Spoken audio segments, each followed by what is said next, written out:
Hey guys, this is ChosenArchitect, and today we're going to be jumping in and automating charcoal and also getting our mob farm automated as well. Hopefully you guys are ready.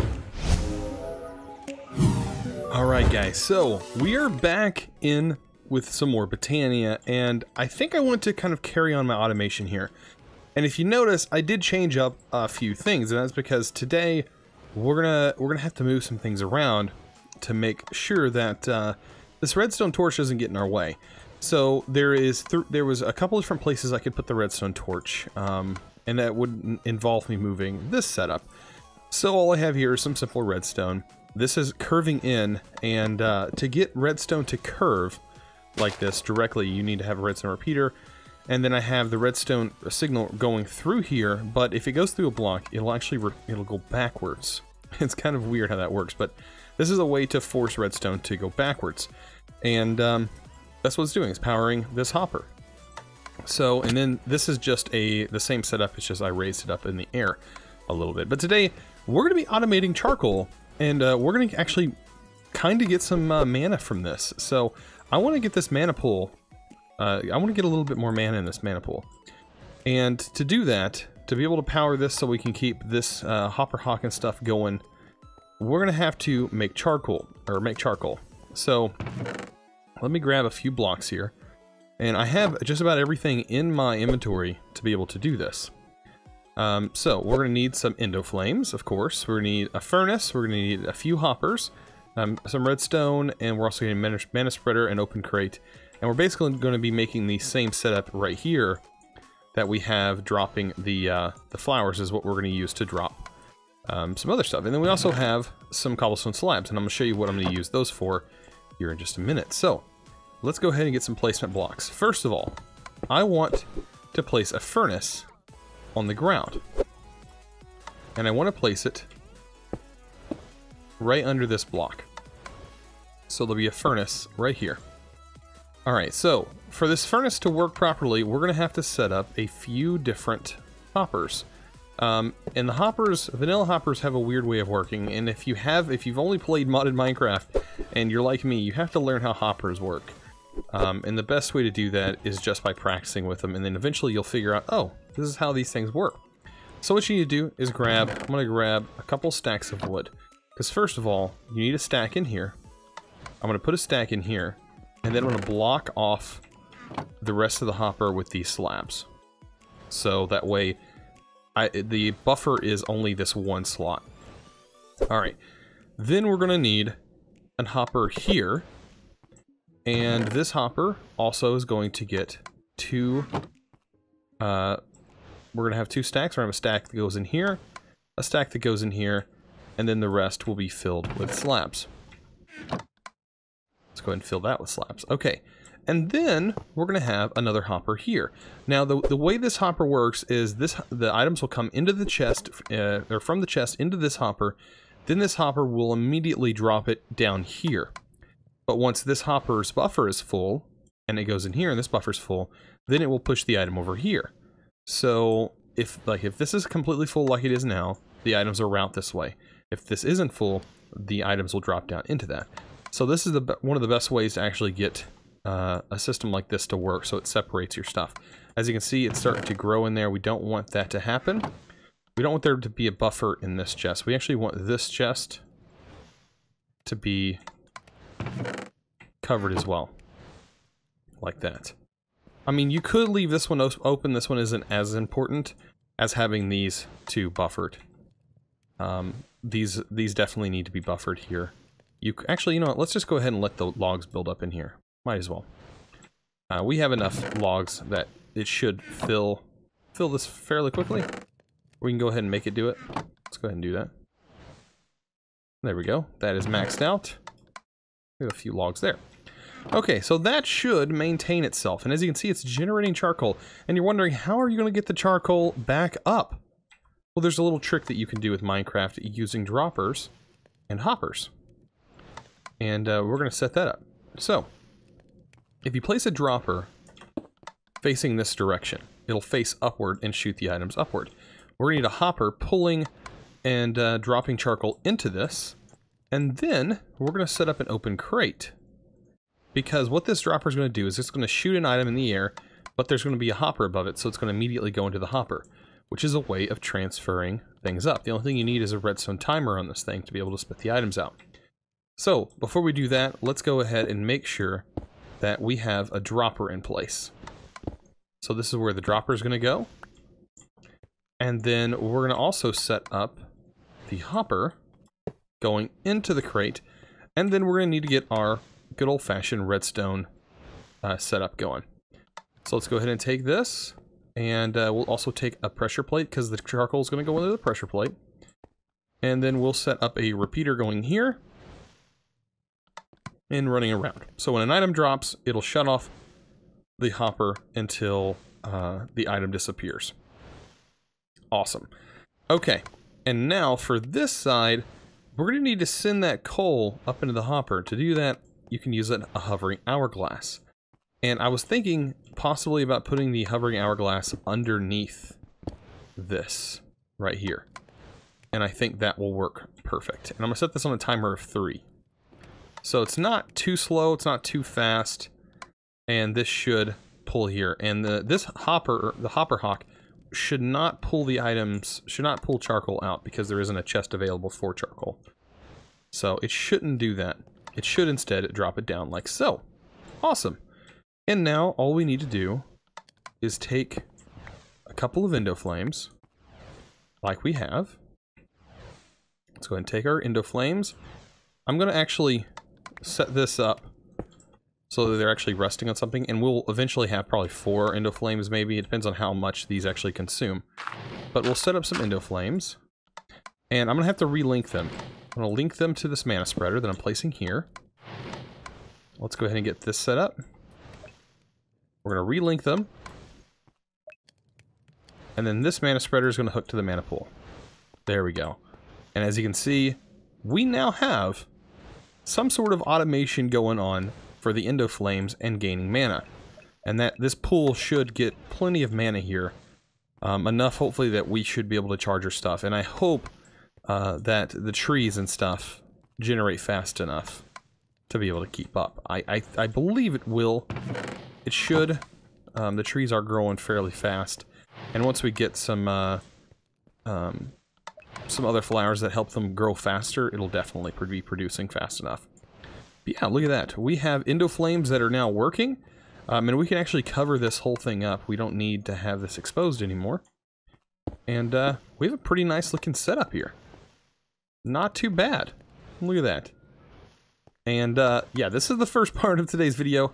What I plan on doing is next is hopefully maybe I can automate mob farms. I was wanting to see, is there a lens that does damage? I was thinking the damaging lens, yeah. But this requires a wrath lens. And I wouldn't think we'd need more than just one lens. Because we can just have it repeating in a circle. So we can have a couple mana spreaders inside here that are just constantly throwing mana around into a circle, killing mobs as it goes, and then we can use, of course, another hopper hawk to pull those items out. I think that might work. So let's go ahead and get that set up. Alright, before we move forward, I think we should honestly make the Manosphere Monocle. This is going to be very helpful for letting us see the range of a lot of the different flowers and stuff we're going to place down. And having that range is going to be very helpful for some of the stuff we're about to do. So we're going to need mana glass, a piece of mana steel. I think I have mana steel in here. Okay, we'll take one of those. We'll get a piece of mana steel. And then we're also going to need a mana glass, which is just going to be one piece of glass. Get this lovely clear stuff. There we go. And some gold. Gold nuggets to be exact. And the Manosphere Monocle is a definite must-have early on, so that way you can tell the range of all these different things.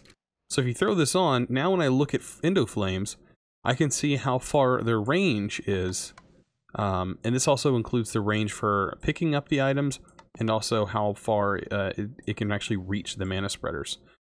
So yeah, this is a must-have. And like you can see some of the other things, like if you were hovering over, say, the hopper hawk here. See, it's got a pretty big range. And the and then this guy, the Ranuncarpus, you can see it's got a pretty big range as well. I think this one's mainly, the range is so big because it's hooked to a mana pool. But if it wasn't hooked to a mana pool, it wouldn't do that. All right, so now that we have all this done, I think we should work on something else. So let's take a look at the Bellthorn. Now, we were talking about automation. I'm wanting to automate our mob farm. And the Bellthorn, it says the Bellthorn is a marvelous flower. By utilizing mana, it slowly inflicts harm in any living being, and it's safe for players. So it doesn't hurt players, but it will hurt other things. So we're going to need 3 red petals, 2 cyan petals, and then of course a redstone root. So that shouldn't take too long to make. 3 red and cyan. And I don't know how big this flower is, but we're going to find out soon. So let's go ahead and get a few of those. And we're probably going to need to make 2 of them. That's what I figure we're going to need to make anyways. So I'm just going to grab everything so that way we have enough for 2. And there we go. And I'll go down here and grab my water real quick. Some people were saying, why don't you just make the wand or the rod that produces water? Which is, I haven't done it yet. I will though. Okay, so we should be able to do 3 and 2. And then we're gonna need a root and some seeds. Okay, there's that one. Let's swap our bowl out. Get an empty hand and a seed. There we go. Okay, so we have 2 of those, and then we also need another hopper hawk. And this guy is some gray flowers with a rune of air, so we'll make another rune of air. Let's see, so 2 gray, 2 light gray, and a root. I'm going to need to make another root, which is very simple. Go ahead and make those. The roots are literally just redstone and grass. So let's go ahead and get the hopper hawk. 2 gray, 2 light gray. There's 2 light gray and 2 gray. And I think 1 hopper hawk is going to be plenty. A rune of air, and we just need a seed, I do believe. And then we have the root on us. There we go. We'll get this all set up, same as everything else. And we're also gonna have to get a bucket of water, or another bowl of water, I guess you could say. There we go. Let's come down here. Got it. Perfect. And then this is gonna help us automate this mob farm. It should, anyways. And then we're also going to turn these Bellthorns into actually floating flowers as well. I think that'll look pretty good and be very helpful. So there we go. We have that.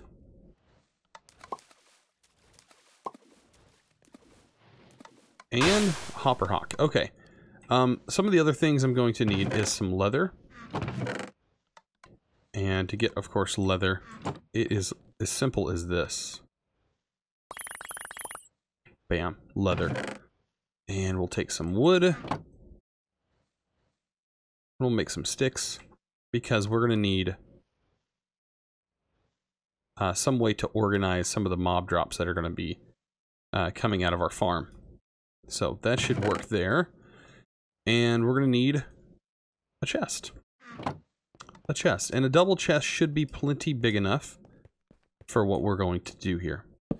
So I'll set that there. That'll allow us to get some signs on that with the hopper hawk. We are going to need to make this thing floating. So that's where our pre-made floating flowers are going to come in handy. Let's go ahead and get these turned into 2 floating. And I'll turn the hopper hawk into a floating one as well. There we go. All right. So now the only thing we have left to do is get a mana pool over here.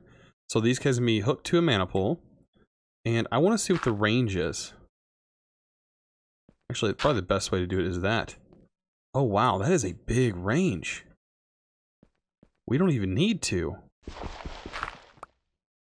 Like, we totally don't need to. I think one of these is going to be plenty. And, okay, so it does need to be a certain height. So will this height work? Needs to go up one more. So one more. And I think it's within range. We're doing damage? Yeah. So right there seems to do the trick. And then we can place a hopper hawk right there. I think that needs to go up one as well. So we'll put that along with moving the chest. Because we'll have to move the chest. We'll put the chest, I guess, a little bit higher.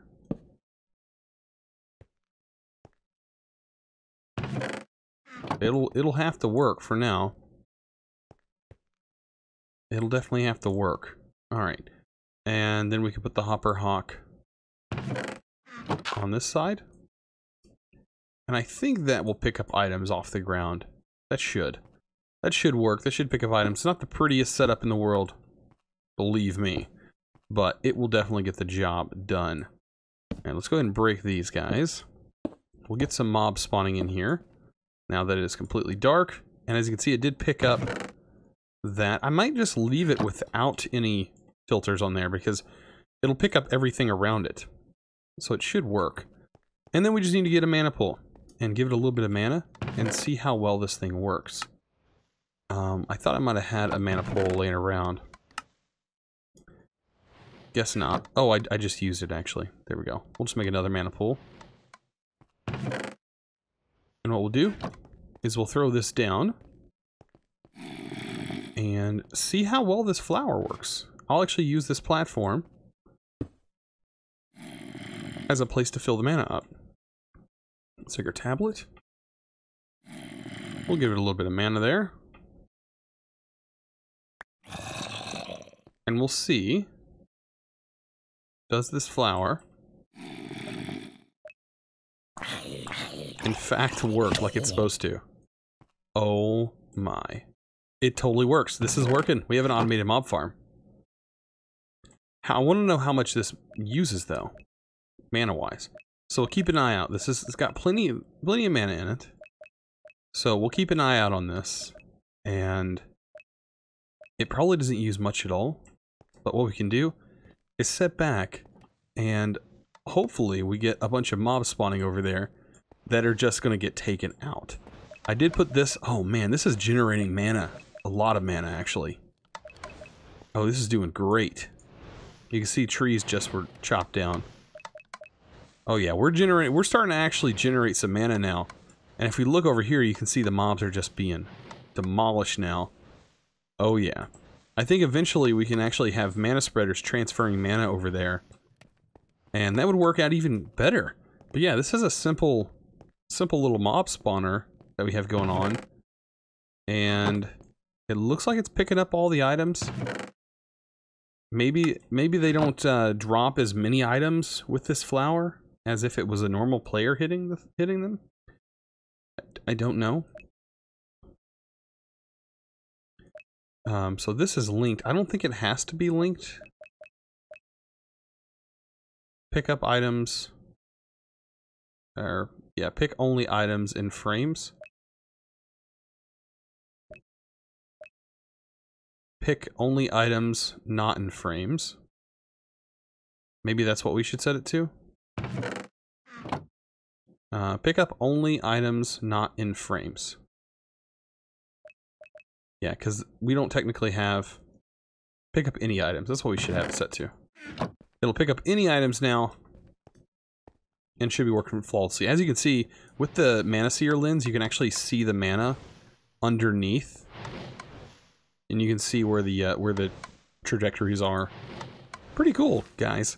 Well, I hope you enjoyed this episode as we are expanding. We are slowly but surely expanding our setup with Botania. I think a building episode is due soon.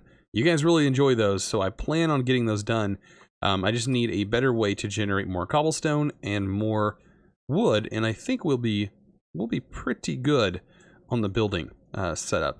So I hope you guys enjoyed this episode. If you did, don't forget to click that subscribe button if you haven't already, and also give this video a thumbs up. Also, I wanted to mention I do stream on Twitch, and man, we have been having a lot of fun there on the Twitch, and I've been doing it every single day for the most part, streaming live there. You can find that at it's twitch.tv/ChosenArchitect, and man, give me a follow there, and believe me, I won't disappoint. I won't disappoint. We got some good content coming out of there. I do stream at around 10 p.m. Central Time, so it's a great place to catch me and actually be able to interact and talk with me. So I hope you guys, as I said, enjoyed the video, and I will see you guys in the next one. And as always, thanks for watching.